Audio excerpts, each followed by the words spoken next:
Bacon-wrapped pork tenderloin with a peach glaze is the perfect blend of Southern charm and a weeknight ease. It's a simple dish with bold flavors, and it's quick enough for a cozy family dinner, yet fancy enough to wow your guests at any dinner party. Let me show you how to make it. The first step in this recipe is to season the pork tenderloin. We're just gonna keep it simple with salt and pepper, so I liberally season both sides all the way around with a lot of salt and freshly cracked black pepper. After that, it's time to wrap each tenderloin with bacon.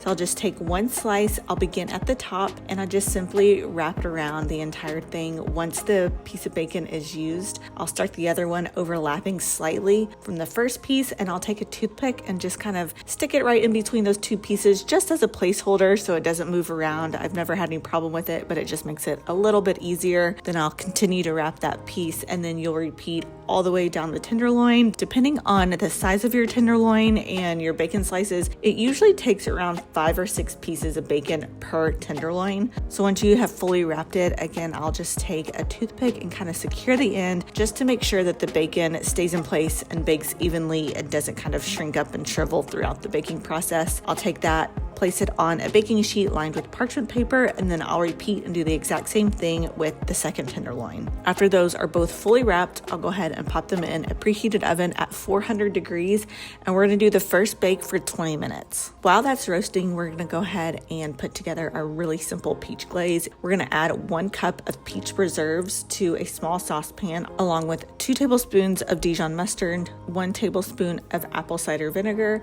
and a half a teaspoon of ground thyme.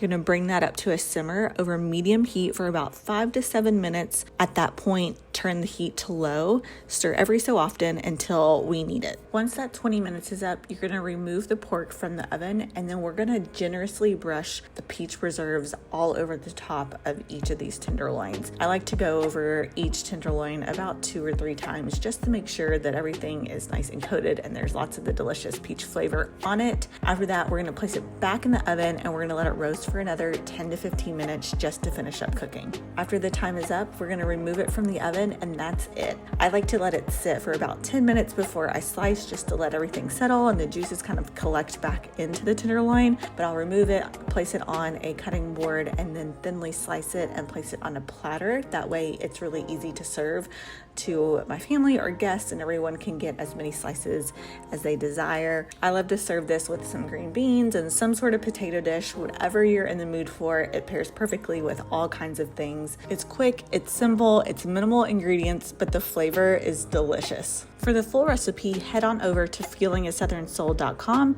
Thanks so much for joining me in my kitchen, and until next time, I'll talk to y'all very soon.